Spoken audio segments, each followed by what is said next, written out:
નમસ્કાર દર્શક મિત્રો, જનાદેશ કાર્યક્રમમાં બધાનું સ્વાગત છે. ચૂંટણીનો સમય, ચૂંટણીનો માહોલ અને વિવિધ રાજકીય પ્રવાહોની વચ્ચે ભારતીય જનતા પાર્ટીના પોતાના વિચારો અને ભારતીય જનતા પાર્ટીની પોતાની આખી ઇલેક્શન માટેની સ્ટ્રેટેજી શું છે, મતદારો માટેની કઈ કઈ યોજનાઓ, કયા વાત લઈને એ લોકો પ્રજા સમક્ષ જાય છે એની વાત કરવા માટે બહુ જ એક એવી વ્યક્તિ આપણી સાથે કે જેમને સાંભળવા એમના અલગ અલગ મુદ્દાઓની જે વાતો હોય છે સચોટ હોય છે. ભારતીય જનતા પાર્ટીના અંતર્ગત રાજ્ય કક્ષાના મંત્રી જગદીશભાઈ વિશ્વકર્મા સાથેની આજની આ મુલાકાત જનાદેશમાં. જગદીશભાઈ, પહેલો સવાલ મારો એ કે 2019, 2014, 26, 26 આવી ગઈ. 24માં જે પ્રમાણે દાવો કરાય છે 26-26નો, ત્યાં સુધી તો ઠીક હતું, પરંતુ 5 લાખની લીડની સાથે જીતનો દાવો, એની પાછળના કોઈ ગણિત, કોઈ સ્ટ્રેટેજી, કોઈ કેલ્ક્યુલેશન? 2014ની અંદર જે જીત થઈ એ ગુજરાતના વિકાસ મોડલને લઈને આખા દેશે નરેન્દ્ર મોદીજીનું નેતૃત્વ સ્વીકાર્યું હતું. ત્યારબાદ 2019ની અંદર જે જીત થઈ એ 5 વર્ષમાં કરેલી એમની કોન્ક્રીટ કામગીરી, જે વચનો આપ્યા હતા, જે વાયદાઓ આપ્યા હતા એ પરિપૂર્ણ કર્યા, એને લઈને જીત થઈ છે. અને 2024ની અંદર જે રીતે દેશના યશસ્વી વડાપ્રધાન માનનીય મોદીજીએ એમના વિઝનરી લીડરશીપની અંદર જે કામો કર્યા છે વિકાસના, અને બંને સંકલ્પપત્રોના કામો પરિપૂર્ણ કર્યા છે. દેશની 140 કરોડ જનતાને ખૂબ ભરોસો બેઠો છે. ઇવન કાર્યકર્તા બધો જ કોન્ફિડન્ટલી, માત્ર ગુજરાતનો કાર્યકર્તા નહીં પણ સમગ્ર ભારતનો કાર્યકર્તા, જ્યારે વિશ્વની સૌથી મોટી પાર્ટી અમે કહીએ છીએ ત્યારે અમારું જે પાર્ટી લેવલનું જે મેનેજમેન્ટ હોય છે, આ મેનેજમેન્ટમાં પણ કાર્યકર્તાનો જુસ્સો વધ્યો છે કે આ એક એવી વિઝનરા લીડર્સ છે કે જેમણે પોતાના આપેલા વચનો પરિપૂર્ણ કર્યા છે. અને એટલા માટે જ આ ત્રીજી વખત હેટ્રિક 26-26 એ 100% આવશે એવું કોન્ફિડન્ટ છે. 5 લાખની લીડની વાત છે, તો જે રીતે વિધાનસભા જીત્યા છે, 156 સીટો ઉપર જે રીતે જીત મેળવી છે, ખૂબ ઓછી સીટો એવી રહી છે કે જે નોમિનલ માર્જિનથી અમે લોકો કદાચ અમારી પાસે નહીં હોય, પણ 156 સીટ જે જીત્યા છીએ, ધારો કે ગુજરાતની સૌથી વધુ માર્જિનવાળી સીટ એક ઘાટોડા વિધાનસભા છે, એટલે 1 લાખથી ઉપરની સીટો વિધાનસભાની અંદર એવી 10 કરતાં વધારે સીટો છે, 75,000 કરતાં વધારે લીડ, 50,000 કરતાં વધારે લીડ. એટલે આ બધા કેલ્ક્યુલેશન સમીકરણને જોતા એવું લાગે છે કે આ વખતે જે 5 લાખની જે લીડનો ટાર્ગેટ આપ્યો છે એ ચોક્કસ પરિપૂર્ણ થશે. મુદ્દાઓની વાત કરીએ તો જગદીશભાઈ, અત્યાર સુધીના ભારતીય જનતા પાર્ટીના જેટલા પણ મુદ્દાઓ, જ્યારે પણ ચૂંટણી ઢંઢેરો બહાર પડે ત્યારે સતત 2-3 મુદ્દાઓ ખાસ આવતા હતા. 370 આવતું હતું, રામ મંદિર આવતું હતું. આ 2 મુદ્દા તો સોર્ટ આઉટ થઈ ગયા. આ વખતે પણ એવું કદાચ લોકો અપેક્ષા રાખતા હતા કે આ વખતે કાશી મથુરાને કદાચ એડ કરવામાં આવે. એ મુદ્દો મિસ થઈ ગયો છે એવું લોકોને લાગે છે. અને આપના વિરોધીઓએ પણ ચર્ચા કરે છે કે કાશી મથુરા કો ભૂલ ગયે ભારતીય જનતા પાર્ટી વાલે. 1980થી ભારતીય જનતા પાર્ટીની સ્થાપના થઈ, જે દિવસથી ચૂંટણી લડવાની શરૂઆત થઈ, મેનિફેસ્ટોની અંદર જેટલા પણ વચનો આપ્યા તે વચનો પરિપૂર્ણ કરવાનો ભારતીય જનતા પાર્ટીના અટલ બિહારી વાજપેયીજી સરકાર હોય, માન્ય વડાપ્રધાન શ્રી નરેન્દ્ર મોદીજીના નેતૃત્વ હેઠળ લડાતી બંને વખતની એ પરિપૂર્ણ કરવાનો અમે પ્રયાસ કર્યો છે. અને માત્ર 1 કે 2 મુદ્દા નહીં, પણ સર્વાંગી વિકાસના મુદ્દાઓ, આ વખત તો મેનિફેસ્ટો જોયો છે કે સર્વાંગી વિકાસના મુદ્દાઓ કોઈ પણ સેગમેન્ટ હોય, મહિલા હોય, યુવા હોય, કિસાન હોય, ગરીબ હોય, આ દરેક મુદ્દાઓને ટચ કરતો મેનિફેસ્ટો આ વખતનો બન્યો છે. અને એ પરિપૂર્ણ થશે આવનારા દિવસોની અંદર. અમે લોકો જે મેનિફેસ્ટોમાં વાતો કરી 100% પૂરી થશે. રહી વાત કાશી મથુરાની, તો એના સમયે એ પણ યોગ્ય નિર્ણય કામ થશે. ભારતીય જનતા પાર્ટી ચૂંટણી પહેલાં કદાચ અપેક્ષા રાખતું હતું કે ગઠબંધન જે વાતો ચાલે છે એ ગઠબંધનની અંદર આ સંઘ કાશીએ નહીં જાય, પરંતુ ગુજરાતમાં 2 સીટ ઉપર આમ આદમી પાર્ટી સાથે કોંગ્રેસે ગઠબંધન કર્યું. તો આ ગઠબંધન કરવાથી આ 2 સીટ ઉપર કેવી અસર પડી શકે? આપના રાજકીય અનુભવથી શું કહે છે? ઇન્ડીનું જે આ ગઠબંધન છે, મને એવું લાગે છે કે અમદાવાદ ગુજરાતની જે 2 સીટો ડિક્લેર કરી, કદાચ એ વખતે કોંગ્રેસ સાથે ચર્ચા કર્યા વગર જ એમણે સીટો ડિક્લેર કરી હતી. અને બીજા રાજ્યોની વાત કહું તો અત્યારે આ વખત ઇતિહાસમાં પહેલી વખત એવું બનશે કે વિપક્ષમાં બેસવા માટે પણ એમને ગઠબંધનની જરૂર પડશે. વિપક્ષમાં પણ કોઈ પણ પક્ષ એવો નહીં હોય કે જે પોતાની સ્પષ્ટ બહુમતીથી એ વિપક્ષ રચી શકે. એ પરિસ્થિતિ આઝાદીના 75 વર્ષ બાદ દેશના યશસ્વી વડાપ્રધાન માનનીય મોદીજીના નેતૃત્વમાં જે રીતે આખા ભારતમાં બદલાવ આવ્યો છે અને જે જુવાળ ઉભો થયો છે, તો આ વખતે ઇન્ડીને કદાચ વિપક્ષમાં બેસવા માટે પણ ગઠબંધનની જરૂર પડશે. પરંતુ ભરૂચની સીટ ઉપર જે વાઇબ્રન્સી દેખાય છે જગદીશભાઈ, એ આપે પણ વિઝિટ કરી હશે અથવા તો આપની પાસે પણ રિપોર્ટ આવતા હશે. ભરૂચની સીટ ઉપર ભારતીય જનતા પાર્ટીએ વધુ મહેનત કરવી પડી રહી છે. પહેલાં જે કદાચ ઇઝીલી સમૂહસૂત્ર પાર ઉતરી જાય એવું લાગતું હતું, પરંતુ ક્યાંક વધુ ફોકસ અથવા તો પછી જે પેલી 5 લાખવાળું છે એમાં ક્યાંક ડિસ્ટર્બ થશે ખરું? ભારતીય જનતા પાર્ટીનો, અમારા રાષ્ટ્રીય નેતૃત્વનો, મોદી મંડળનો એક સ્વભાવ રહ્યો છે કે ક્યારેય ઉત્સાહ ઉમંગમાં આવી જવું નહીં. કોઈ પણ વેવ્સમાં તણાઈ જવું કે એમાં આવું નહીં. મહેનત કરવી પૂરેપૂરી. અને છેલ્લી ક્ષણ સુધી આપ જોતા હશો કે દેશના યશસ્વી વડાપ્રધાન માનનીય મોદી સાહેબ હોય, અમિત શાહ સાહેબ હોય, નડ્ડાજી હોય, તમામ રાષ્ટ્રીય નેતૃત્વને, ગુજરાતની અંદર માનનીય મુખ્યમંત્રી ભૂપેન્દ્રભાઈ પટેલ કે સી આર પાટીલ સાહેબ, એમનો સતત પ્રવાસ છે. અને સાથે સાથે ઇવન અત્યારે ઇલેક્શનમાં પણ પેજ પ્રમુખને મળવાનું હોય કે બૂથના પ્રમુખને મળવાનું હોય, એ એટલા જ વેગથી મળે છે. કારણ કે કાર્યકર્તાને બુસ્ટઅપ પણ એટલું જ જરૂરી છે. એક હોંસલો આપવો હોય છે. કોઈ પણ યુદ્ધ થતું હોય એ યુદ્ધની અંદર સેનાપતિ હોંસલો આપવાનું કામ કરતું હોય છે. એ જ આજે અમારું નેતૃત્વ કરી રહ્યું છે. અને લડાઈ છે તો લડાઈ એ એવી બાબત છે કે કોઈ જગ્યાએ લડાઈમાં કદાચ ફોર્સ વધારે લગાવવો પડે, ક્યાંક ઓછો લગાવવો પડતો હોય છે. પણ જે ટાર્ગેટ આપ્યા છે, અમે સારામાં સારી રીતે જે વિધાનસભા જીતા એવી જ રીતે સારા માર્જિનથી બધી સીટો જીતવાની છે. જેથી મને ખ્યાલ છે કે આપ અભ્યાસુ છો અને ખૂબ જ નિખાલસતાથી આપ પ્રશ્નોના જવાબ પણ આપો છો. જ્યારે પણ આપને કોઈ સીધું પૂછે કે પછી જ્યારે સ્ક્રીન પર પૂછે, મારો એક સીધો સવાલને આપણી એક નિખાલસ આપનો જવાબ પણ જોઈએ છે કે ભારતીય જનતા પાર્ટીના ઇતિહાસમાં, એની કારકિર્દીમાં, અલગ અલગ ચૂંટણીમાં આ વખતે જે પ્રમાણે 2 સીટ ઉપર ઉમેદવાર બદલવાની વાત આવી, આ 2 સીટ પર ઉમેદવાર, કારણ કે એકવાર જાહેર થઈ ગયા, મોડી મંડળ મશક્કત કરીને ઉમેદવારો જાહેર કરતી હોય છે, તો ખરેખર આ 2 સીટ પર જ્યારે ઉમેદવારો બદલવાના થયા, આ એક જે નોર્મલ ભારતીય જનતા પાર્ટીની એક આખી કાર્યપદ્ધતિ હતી એનાથી કંઈક આ વખતે અલગ થયું છે ખરું? કારણ કે લોકો કહે છે, વિપક્ષ પણ કહે છે કે જો ભૂલ કરવા માંડ્યા છે, હવે આ એમની ભૂલ હતી અને હવે એ લોકો સુધારવાની કોશિશ, ભારતીય જનતા પાર્ટી હવે ભૂલ કરવાની શરૂ કરી છે.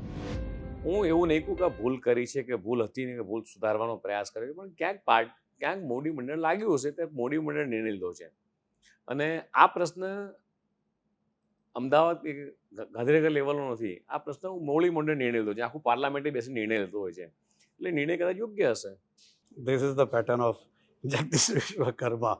જગદીશભાઈ, ત્રીજી અર્થવ્યવસ્થા બનાવવાની વાત એક ડ્રીમ, જ્યારે પણ નરેન્દ્રભાઈ, અમિતભાઈ અથવા તો જે પણ સ્ટાર પ્રચારકો પ્રચારની અંદર આવે છે અને આપ લોકો પણ જ્યારે પ્રચારમાં જાઓ છો, આ ત્રીજી અર્થવ્યવસ્થા બનાવવાની વાત છે, એનું કમિટમેન્ટ છે, એ વિઝન છે, એના વિશેની જરા વાત કરશો.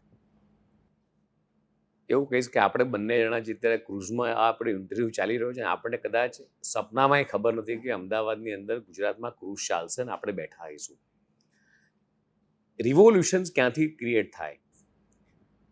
તો એ ફાર્મરનું ઇન્કમ હોય, મારી કોઓપરેટિવ ડિપાર્ટમેન્ટ હોય કે કોઈ પણ ઇન્ડસ્ટ્રીયલ હોય. જે દિવસથી યશસ્વી વડાપ્રધાન માનનીય મોદીજી ગુજરાતના મુખ્યમંત્રી હતા અને એમણે જે 2003માં શરૂઆત કરી વાઇબ્રન્ટની, આ વાઇબ્રન્ટની શરૂઆત થઈ ત્યારે વિપક્ષના ઘણા બધા મિત્રો હસી મજાક કરતા હતા કે ભાઈ વાઇબ્રન્ટથી શું થશે, વાઇબ્રન્ટ ગુજરાત વર્ડ્સથી મિનિંગમાં અને અલગ અલગ મિનિંગ કાઢતા હતા. ત્યારે કદાચ એમને કલ્પના નહીં હોય કે વાઇબ્રન્ટ આટલું મોટું સ્વરૂપ લેશે અને આ વાઇબ્રન્ટની શરૂઆત આખા દેશને એક દિશા આપશે અને આખા દેશની અંદર દરેક રાજ્યોએ આ વાઇબ્રન્ટના રોલ મોડલને સ્વીકાર્યું અને આજે જે 11માંથી 5મા નંબરે આપણે પહોંચ્યા છીએ અને જે 3જા નંબરે ફેડરલ ઇકોનોમીની દિશામાં જે આપણે વિચારી રહ્યા છીએ, એમાં તમે કલ્પના કરો કે જેટલા કાશી વિશ્વનાથનું મંદિર હોય, ઉજ્જૈનનું મહાકાલેશ્વર હોય, ગુજરાતનું સોમનાથ હોય, અંબાજી હોય, જેટલા પણ ધારો કે આપણે કોરિડોર ડેવલપ કરી રહ્યા છીએ, તો મારે ધારો કે વચમાં ઇલેક્શન દરમિયાન મહાકાલ રહેવાનું થયું ઉજ્જૈનની અંદર 25 દિવસ, ત્યાંના પૂજારીને દુકાનવાળાને જ્યાં પ્રસાદ વેચતા હોય ત્યાં મારે રોજ ચાલવાનું થાય, મળવાનું થાય. મેં પૂછ્યું એમને कि भाई पहला करता फुटफॉल के लोग साहब पहले तो 10-15 हज़ार का फुटफॉल आता था, अभी संख्या बढ़ चुकी है, कितना आता है रोज का? बोले रोज के 2 लाख 2.5 लाख और सैटरडे संडे के ज्यादा आते हैं. તો કલ્પના કરો કે ઇકોનોમી ખાલી એક સેગમેન્ટની વાત રહી તો કેટલી બધી વધી છે. ગુજરાતની વાત કરું, 15 લાખ કરતાં પણ વધારે એમએસએમઈ ઇન્ડસ્ટ્રીઝો ગુજરાતમાં રજીસ્ટર થયેલી છે. અને દાવા સાથે કહું છું કે પિનથી લઈને પ્લેન સુધીની તમામ વસ્તુઓ ગુજરાતની અંદર મેન્યુફેક્ચર થવા માંડી. પરંતુ ગુજરાતમાં રાજકોટ, જામનગર આ બધી જગ્યાએ જે ઉદ્યોગો બંધ થવાની વાત આવે છે એ અને બીજું તો કોંગ્રેસનો એક સીધો આક્ષેપ છે. આપણા બધા વાતની વચ્ચે કહી દઉં કે 2014 સુધી 55 લાખ કરોડ દેવું હતું અને અત્યારે 2014 પછી આજની તારીખમાં 155 લાખ કરોડનું દેવું છે. તો આ દેવા સાથે ત્રીજી અર્થવ્યવસ્થા. દેવું કોને મળે? કોઈ પણ બેંકમાં લોન લેવા જઈએ તો લોન કોને મળે? જેની પાસે પૈસા આપવાની તાકાત હોય, પૈસા ભરપાઈ કરવાની તાકાત હોય એને લોન મળે. દિવાળીઓ હોય ને એને કોઈ લોન નથી આપતું. અને એમને ખબર છે કે ગુજરાત સરકાર જે રીતે કે કે નેશનલની સરકાર જે રીતે એની પેબેક સિસ્ટમ છે અથવા જે રીતે કલ્પના કરો ને કે 2014 પહેલા માત્ર 4 લાખ લોકો ઇન્કમ ટેક્સ ભરતા હતા, આજે 8 લાખ કરતાં વધારે ટેક્સ પેયર થયા છે.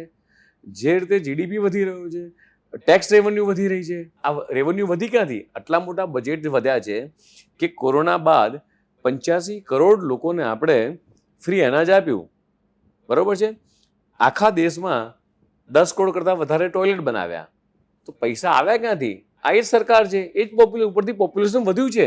અને ભારતીય જનતા પાર્ટીની અને નરેન્દ્રભાઈના વડપણ હેઠળની સરકારે સૌથી વધારે સુવિધા આપવાનું કામ કર્યું દેશના યશસ્વી વડાપ્રધાન માનનીય મોદીજીએ કર્યું છે. આખા વિશ્વમાં એવી કન્ટ્રી બતાવો મને કે આરોગ્યની દ્રષ્ટિએ આટલું મોટું હેલ્થ કાર્ડ કોઈને આપ્યું હોય. 5 લાખ રૂપિયા સેન્ટ્રલમાંથી આખા ભારતની અંદર મળે કોઈ પણ સામાન્ય વ્યક્તિ. આ વખતના એજન્ડામાં પણ આપ જોયું છે કે 70 વર્ષથી તમામ ઉપરના લોકોને આરોગ્યનું ફરજિયાત ઇન્સ્યોરન્સ આપવાના છે 5 લાખનો જે PMJY કાર્ડ છે. ગુજરાતની અંદર તો 10 લાખ રૂપિયા આપણે આપીએ છીએ. આ નાની ઘટના નથી. તો જે પૈસા આવે છે એની સાથે પૈસા એટલા ઇન્વેસ્ટ પણ થાય છે. અને સૌથી વધારે પૈસા આપણે ઇન્વેસ્ટ કરીએ તો ઇન્ફ્રાસ્ટ્રક્ચરની અંદર. આ ઇન્ફ્રાસ્ટ્રક્ચરમાં પૈસા ઇન્વેસ્ટ કરવાથી એવું થયું, રોડ, રસ્તા, ટ્રેન, એમ્સ, હોસ્પિટલ્સો, એરપોર્ટ, આ બધાની અંદર પૈસા ઇન્વેસ્ટ થાય એટલે રેવન્યુ વધી છે. અને કોઈ પણ પ્રકારની મેડિકલ ટુરિઝમ હોય કે નોર્મલ ટુરિઝમ હોય, આ બધી જ વસ્તુ દેશની અંદર વધી છે. એટલે તમે એવું ના કે અને કદાચ તમે હું બંને જણા નીકળીએ આપણે અને કદાચ સાથે 5 કોંગ્રેસના મિત્રો લઈ જઈએ અને ઇન્ડસ્ટ્રીયલ ગ્રોથ જોઈએ આપણે, રાજકોટમાં પણ જઈએ કે બહુચરાજીમાં પણ જઈએ, પાટણમાં, કે જ્યાં મારુતિ આપણા માટે સપનું હતું કે મારુતિ માત્ર ગુડગાંવમાં બને, પણ એ જ સપનું નરેન્દ્રભાઈએ સાકાર કર્યું ગુજરાતની અંદર બહુચરાજીમાં મારુતિનો પ્લાન્ટ નાખીને. આવો સાણંદમાં જઈએ, કદાચ આવનાર દિવસોમાં તમે હું સેમિકન્ડક્ટરની ચીપ આપણા ગુજરાતમાં બનતી હશે. પિનથી લઈ અને પ્લેન સુધીની તમામ વસ્તુઓ આજે ગુજરાતમાં મેન્યુફેક્ચર થઈ રહી છે. આંખના લેન્સ જે અત્યાર સુધી આપણે ઇમ્પોર્ટ કરતા હતા એ આંખના લેન્સ પણ ગુજરાતમાં બને છે. સોલાર પેનલ જમાનો છે, સોલાર પેનલો ગુજરાતમાં બનવા માંડી છે જે અત્યાર સુધી ચાઇનાથી આવતી હતી. એટલે એવી કોઈ પણ પ્રોડક્ટ નથી કે જે આજે ગુજરાતમાં ના બને. ઓકે, જાતિ ગણનાનો મુદ્દો, જાતિ જનગણનાનો જે આખો મુદ્દો છે, ભારતીય જનતા પાર્ટી પહેલા સમર્થન આપતી હતી અને એ જ ભારતીય જનતા પાર્ટી એનો વિરોધ કરી રહી છે. નરેન્દ્રભાઈ સાહેબે ખૂબ સરસ વસ્તુ કીધી કે મારા માટે જ્ઞાતિ એટલે યુવાન, મહિલા, કિસાન અને ગરીબ. જ્ઞાન જે શબ્દ વાપર્યો છે એમાં અમારા માટે ભારતીય જનતા પાર્ટી માટે દેશના વડાપ્રધાન નરેન્દ્ર મોદીજીએ જ્ઞાન શબ્દનો એટલે ગરીબ, યુવા, મહિલા, આ જે 4 છે એ જ અમારા માટે જ્ઞાતિ છે. ભારતની 140 કરોડ જનતા એ અમારા માટે કોઈ પણ જ્ઞાતિનો બાદ નથી અમારા. ઓકે, ક્ષત્રિયોનો મુદ્દો, મને લાગે છે કે આ મુદ્દો જો ચર્ચા કરવો જ પડે એવો છે. ક્ષત્રિયો મામલે શું એ ઇસ્યુ મેનેજ થઈ ગયો છે કે હજી પણ અંદરથી એક ડર છે કે આ જે મુદ્દો છે એ ક્યાંક ડિસ્ટર્બ કરી શકે છે ટાર્ગેટને લઈને? મને એવું લાગે છે કે તમામ ક્ષત્રિય સમાજ એ ભારતીય જનતા પાર્ટી પાસે આજે પણ છે, કાલે પણ હતો અને આગળના દિવસોમાં પણ રહેવાનો છે. એક બીજો પ્રશ્ન આવે છે જગદીશભાઈ કે ભારતીય જનતા પાર્ટી કમલમના દરવાજા સતત ખુલ્લા છે. જ્યાં ઈચ્છા થાય છે ભારતીય જનતા પાર્ટીને કે આને આપણે સ્વીકારી લેવો છે. પહેલાં કદાચ ક્યાંક છે ને ગોત્ર, કુળ અથવા તો એની કાર્ય પદ્ધતિ, એનો બાયોડેટા જોવામાં આવતો હતો. પરંતુ છેલ્લા કેટલાય સમયથી જોવા મળ્યું છે કે કન્ટિન્યુ એક ફ્લો ચાલ્યો છે ભારતીય જનતા પાર્ટીમાં જોડાવાનો અથવા તો તેમને લઈ લેવાનો. એના કારણે આપણા વિરોધીઓ કહે છે કે ઉપર સે સબ ચંગા હૈ, અંદર સે પંગા હી પંગા હૈ. તમે કદાચ એ લોકોને પૂછજો એક વખત. એક હમણાં કોંગ્રેસના લીડરે રાજીનામું આપ્યું, પછી ત્યારબાદ ટીવી ઇન્ટરવ્યુમાં એમણે કીધું એમ કે મેં શાના માટે કોંગ્રેસ છોડી.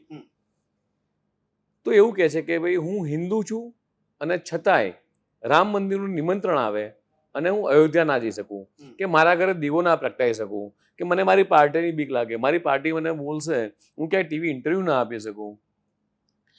જ્યારે આખો દેશ કોરોનાની મહામારીની અંદર પોતાના કોન્ફિડન્ટ લેવલ પબ્લિકનું વધારવા માટે માનનીય મોદીજીએ દેશમાં એકતા વધારવા માટે કદાચ થાળી વગાડી, દીવા પ્રગટાવ્યા.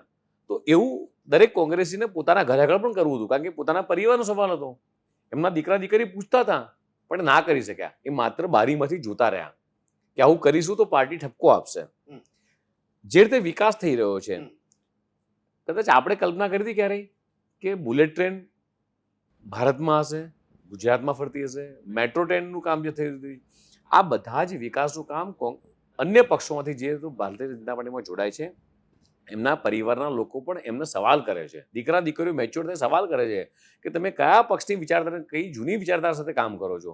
બેટર દેન કે જે રીતે વિઝનરી વડાપ્રધાન માનનીય મોદી સાહેબનું જે વિઝન છે, જે કામ કરી રહ્યા છે, એ વિઝન સાથે કેમ નથી?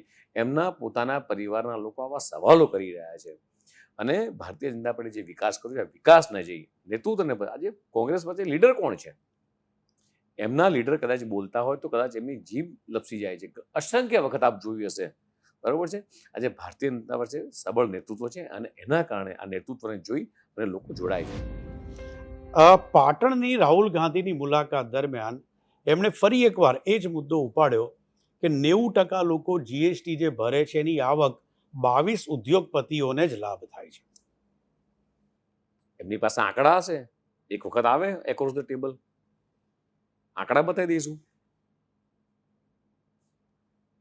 કદાચ આવું કહેતા હોય તો 140 કરોડ જનતા જે અત્યારે આખા દેશમાં જુવાળ થયો છે કે ફિરસે એક બાર મોદી સરકાર, ઇસ બાર 400 કે પાર, આ સ્લોગન ચોક્કસ પાર્ટીએ આપ્યું છે, પણ એમને એમ તો લોકોએ ઉપાડ્યું નહીં હોય ને. લોકોને વિકાસ દેખાયો હશે. આજે આપ જોઈ રહ્યા છો કે મોદીજીએ એક સ્લોગન આપ્યું કોરોના દરમિયાન, મેક ઇન ઇન્ડિયા, આત્મનિર્ભર ભારત, લોકલ ટુ વોકલ.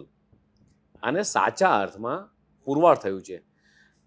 હું ફરીથી ઇન્ડસ્ટ્રીઝમાં આવું કે 2014 પહેલાં આપણે ડિફેન્સની અંદર કેટલા પાછળ હતા, અને હમણાં જ્યારે ગુજરાતમાં એક્સપો થયો 1178 કરતાં પણ વધારે કંપનીઓ ડિફેન્સની હતી, અને 100% આ કંપનીઓ ઇન્ડિયન ઇન્જિનિયર્સ એટલે ઇન્ડિયાની કંપનીઓ હતી.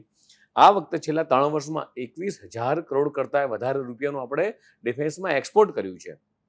જ્યાં ડિફેન્સ એક્સપોર્ટમાં આપણે ઝીરો હતા, ત્યાં આપણે અત્યારે એક્સપોર્ટની પોઝિશનમાં આવી ગયા છે. એટલે ઇમ્પોર્ટરની જગ્યાએ એક્સપોર્ટરની પોઝિશનમાં આપણે માત્ર ડિફેન્સમાં આવ્યા છીએ. એ ઘણી બધી પ્રોડક્ટો છે, તો માત્ર 3 કંપની નથી બનાવતી. કહું છું ને, 1178 કંપનીઓ તો ત્યાં રજીસ્ટર થયેલી હતી, કદાચ એના કરતાં વધુ હશે કંપનીઓ. ઇવન રાજકોટની અંદર કોઈ ઇન્ડસ્ટ્રીઝ એ લાયસન્સ માંગે, મારે રાઇફલ બનાવી છે. વાપીની અંદર કોઈ રિવોલ્વર લાયસન્સ માંગ્યું. એલએનટીની અંદર 100 કરતાં વધારે તોપો એલએનટી બનાવીને મોકલી આપી, ડિસ્પેચ કરી છે. લડાકુ વિમાનના જે માલજહાજ વિમાન છે એ વડોદરાની અંદર બનવાના છે. આ બધી જ વસ્તુ માત્ર 2 કે 3 કંપની નથી બનાવતી, પણ આ બધી જ કંપનીઓ, અને કદાચ હું વાત કરું મારુતિ પ્લાન્ટની, બેચરાજીની, તો ત્યાં જે પ્લાન્ટ છે ત્યાં ચોક્કસ મારુતિમાં એસેમ્બલ થઈ રહી છે, પણ એના એન્સિલરી જે પાર્ટ્સ આવે છે એ પાર્ટ્સ રાજકોટથી માંડીને બધી જ જગ્યાએ બની રહ્યા છે. કોઈ પણ મોટી કંપની છે, અને સર્વાઈવ કોણ, બેકબોન કોણ છે? તો એમએસએમઈ ઇન્ડસ્ટ્રીઝ છે. એટલે કદાચ રાહુલ ગાંધીની આ વસ્તુ સહમત નથી બિલકુલ. ગરીબી હટાવોની વાત આપે કહેતા હતા કે કોંગ્રેસ ફક્ત ગરીબી હટાવોની જ વાત કરે છે, પરંતુ ભારતીય જનતા પાર્ટીમાં પણ આપે જ ઓફિશિયલી જે પાર્ટી તરફથી આંકડો આપવામાં આવે છે કે આટલા કરોડ લોકોને જે પ્રમાણે અનાજ આપવામાં આવે છે, મફત અનાજ. સો આ ગરીબી એક કેવો પ્રશ્ન કે વિકાસની વાત એક તરફ થાય છે અને એક તરફ અનેકો લોકો ભારતની અંદર છે કે જે લોકો ગરીબ છે, ગરીબી રેખા કે એને અનાજ સરકાર તરફથી આપવામાં આવે છે. આ બેલેન્સ નથી થતું જગદીશભાઈ. 25 કરોડ કરતાં વધુ પરિવારો એક ગરીબી રેખાથી ઉપર આવ્યા છે. હવે જેને અનાજ ફ્રી આપવામાં આવે છે, હવે હમણાં રાહુલ ગાંધીએ કીધું, તમે આપે કીધું એમ કે જીએસટીની રકમ માત્ર 22 કંપનીઓ વપરાય છે, 22 કંપની પૂરતું યુઝ થાય છે. આ 85 કરોડ પરિવાર, માત્ર લાલુ યાદવે એટલું કીધું મંચ ઉપરથી કે નરેન્દ્ર મોદીને પરિવાર નથી એટલે પરિવારની લાગણી અને વેદનાની ખબર ના હોય, અને ત્યારે 140 કરોડ લોકોએ કીધું કે હું નરેન્દ્ર મોદી પરિવારનો વ્યક્તિ છું, એટલા માટે 85 કરોડ પરિવાર છે નરેન્દ્ર મોદી પરિવારના છે, અને એને બેઠા કરવાનું કામ, ઊભા કરવાનું કામ એ માનનીય વડાપ્રધાનશ્રીએ બીડું ઝડપ્યું છે, ભારતીય જનતા પાર્ટી ઝડપ્યું છે, અને એટલા માટે એ લોકોને બેલેન્સ કરવાનું કામ કરી રહી છે. ક્યાંક ને ક્યાંક અનાજ ફ્રી આપીએ છીએ, સાથે સાથે એમના બીજા બધા ખર્ચાઓ, સરકાર ફ્રી શિક્ષણ આપી રહી છે, ફ્રી હેલ્થ આપી રહી છે, તો જ લોકો ગરીબી રેખાથી બહાર આવશે. એક વસ્તુ છે કે વર્ષો પહેલા આપણે જોયું છે કે રાજા મહારાજા હોય કે ગામનો કોઈક મોટો શેઠ હોય, એ લોકો ગામના સામાન્ય પરિવારને બેઠું કરવા માટે એને રોજીરોટી આપતા. આપણે રોજીરોટી આપવાનું કામ કરીએ છીએ, ક્યાંક જરૂર પડે અનાજ આપવાનું કામ કરીએ છીએ, એની હેલ્થ ફ્રી કરી છે, શિક્ષણ ફ્રી કર્યું છે. દરેક જગ્યાએ સર્વાંગી વિકાસ કરવાનું કામ માનનીય મોદીજી કર્યું છે. વાત દર વખતે વિકાસની થાય છે, વિકાસથી ચૂંટણીના પ્રચારની શરૂઆત થાય છે, પરંતુ ધીરે ધીરે મુદ્દાઓ તો પાછા સેન્સિટિવ રામ મંદિર તો આવી જ જાય છે.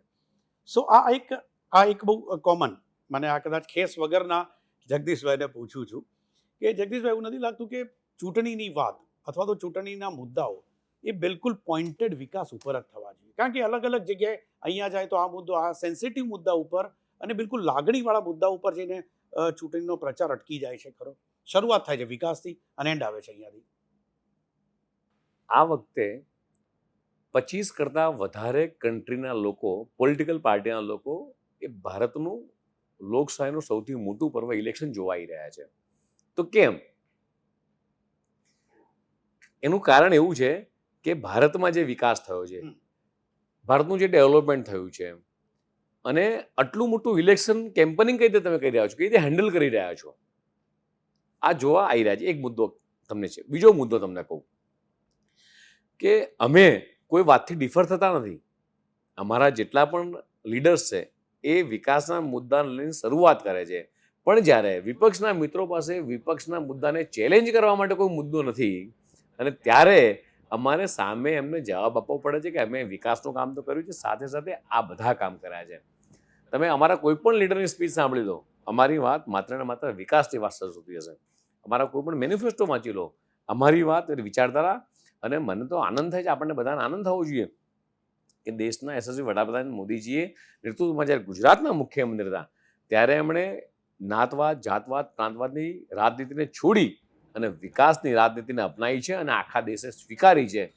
પણ કોંગ્રેસ પાસે આજે કોઈ મુદ્દા નથી રહ્યા, અને એટલા માટે લોકો સેન્સિટિવ મુદ્દાઓને ક્રિએટ કરી રહ્યા છે. અને અંતિમ સવાલ જગદીશભાઈ, કે જે પ્રમાણે આગાહી પણ થઈ છે કે ગરમી ખૂબ જ હશે મતદાનના દિવસે 7મી તારીખે, તો એના માટે ઓછું મતદાન, બીજી જગ્યાએ જોયું બીજા રાજ્યોમાં ઓછું મતદાન પણ થયું છે, તો એના માટે ભારતીય જનતા પાર્ટી ઇન્ડિવિઝ્યુઅલ કયા પ્રકારના પ્રયત્નો કરે છે, અને ઓછું મતદાન થાય તો કદાચ ચિંતા થાય? પહેલાં તો ઓછું મતદાન થયું છે એવું કદાચ ચોક્કસ મીડિયાના મિત્રો અથવા કહેતા હશે, પણ ઘણા બધા રાજ્યોમાં સારા વ્યવસ્થિત એટલે 65-70% ઉપરના પણ મતદાન થયા છે. અને લોકોનો સ્વભાવ રહ્યો છે, ગુજરાતીનો પણ સ્વભાવ રહ્યો છે કે દેશ માટે વોટ આપવાનો હોય, માનનીય મોદીજી માટે વોટ આપવાનો, એટલે બધા જ સામે કચકચાઈને વોટ આપતા હોય છે. ગરમી ચોક્કસ છે, પણ મને ગુજરાતની પ્રજા પર ભરોસો છે કે જે રીતે નરેન્દ્રભાઈ સાહેબે કામ કર્યા છે, પ્રજા આમાં પણ રસ્તો કાઢી અને સવારે 7 થી 10ની અંદર એ ચોક્કસ વોટિંગનો ફ્લો વધારે હશે. અને સમય પણ વધાર્યો છે ઇલેક્શન કમિશને, સવારે 7 થી સાંજના 6, એટલે 4 વાગ્યા પછી ઓલમોસ્ટ ઠંડક થઈ જતી હોય છે. પણ સવારના ફેઝમાં ઓલમોસ્ટ પબ્લિક નીકળશે પ્રજા, અને સારામાં સારું વોટિંગ પણ થશે. થેન્ક યુ સો મચ જગદીશભાઈ, અમારી સાથે વાત કરવા બદલ. તો દર્શક મિત્રો, આથી વાત જગદીશભાઈ વિશ્વકર્મા સાથેની. ફરી મળીશું આવા જ એક નવા વિશિષ્ટ વ્યક્તિત્વ સાથે જનાદેશ કાર્યક્રમમાં. ત્યાં સુધી રજા આપશો. નમસ્કાર.